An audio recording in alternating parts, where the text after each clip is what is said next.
Hey guys, what's going on? This is Jay from the JCast podcast coming at you with another video. I know maybe we're not early for this, but as everybody's aware, Donald Trump, to nobody's surprise, won the presidency. The Senate, Republicans gained 4 seats in Congress. In the House, Republicans took control of the House. Now, there's a lot of things that Democrats should be coming to terms with that at least in the mainstream they're not. In other circles, people are at least kind of honest in a way. And the reason that the mainstream Democrats think that Donald Trump won was the low-hanging fruit that almost kind of idiotic in a sense. Like, oh, he won because bigotry, because misogyny, because white women betrayed and blah, blah, blah. Like, no, man. No, he didn't win because of that. Yes, there are people who probably voted for him because of that, but that's not the overwhelming majority, okay? The truth is, the presidency of Trump and the presidency of Biden were literally right next to each other. They were extremely close to each other, close enough where people can see the difference in the economy and in the way of life and in the geopolitical system immediately.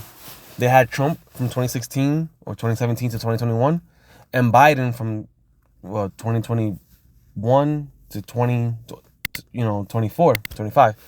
And the truth is, Trump won because he acknowledged the actual issues of the country.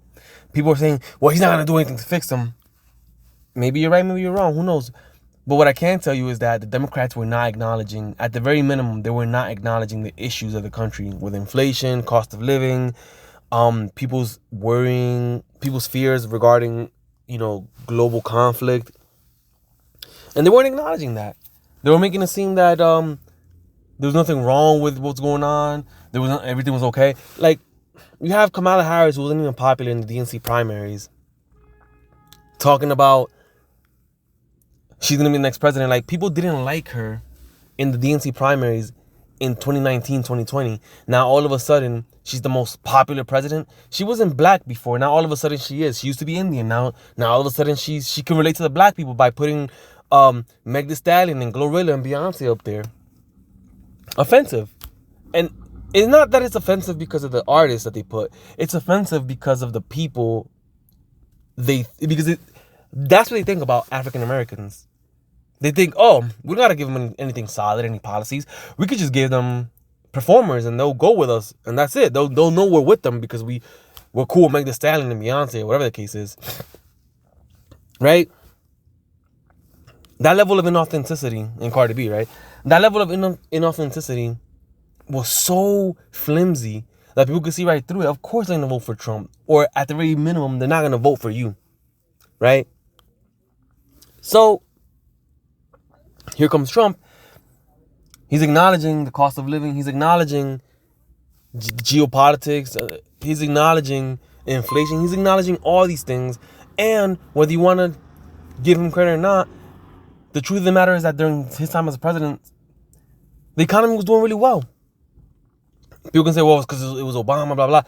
People don't even know that. People don't know about the lag time between policies and presidents, right? The policies that a president implements now aren't usually felt into the next election cycle or into the next presidency.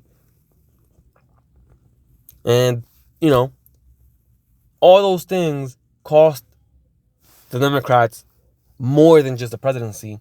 If you look at the numbers, it seems that in a lot of states that are red, yeah, they still stayed red. I'm sorry, not red, blue. A lot of states that are blue, yeah, they still stayed blue. But they leaned more red this time than any time in recent history. And why is that? For obvious reasons. Again, people want to say, oh, the boys and girls bathroom isn't a big deal. Come on. We're raising, gas prices is expensive now, but we're really sticking it to Putin. It's like, guys, you have to acknowledge what's important to the common man. And the fact that the Democrats cannot relate to the common man anymore, case in point, bringing performers on stage, like Tim Dillon said, this is the policy right here. Shouldn't be a surprise as to why the Republicans won. Because the Republicans, whether you want to say that they do anything to fix the problem or not, they at least acknowledge the issue. Even if it's to rile up the base, they at least acknowledge. When you acknowledge an issue, when you acknowledge somebody's issue, whether you could relate to that person or not, when you acknowledge their issue, you at least let them know, I see you. And that's what the Democrats didn't do. You know, they're in denial. They're still going to be in denial. But maybe they'll change their message up next time around. They want to blame Joe Rogan. Oh, because it's Joe Rogan. Like, guys, you had the opportunity to bring Kamala Harris to Joe Rogan, the Flagrants podcast, all these other podcasts, right? As a chance to make Kamala Harris look authentic and humanize her as more than a politician. And she didn't show up. Well, she was going to show up, but you can only ask her these type of questions. And it was for this hour. Like, no. Trump showed up, 3-hour interviews with a whole bunch of different podcasts. They were just straight talking, letting people see that this guy was a human being also. Right? This guy wasn't some person who changes their accent every time. Every time they're going around different places, they change their accent. If you're in the South, you talk with a Southern accent. If you're from New York, you talk with a New York accent. If you're from the Midwest, you talk with a Midwest accent. Right? Frauds, man. Frauds. There's a difference between a con artist and a fraud. A con artist, you know, is a con artist. A fraud tries to pretend they're not a fraud. You know? But let us know what you guys think. Like, share, subscribe.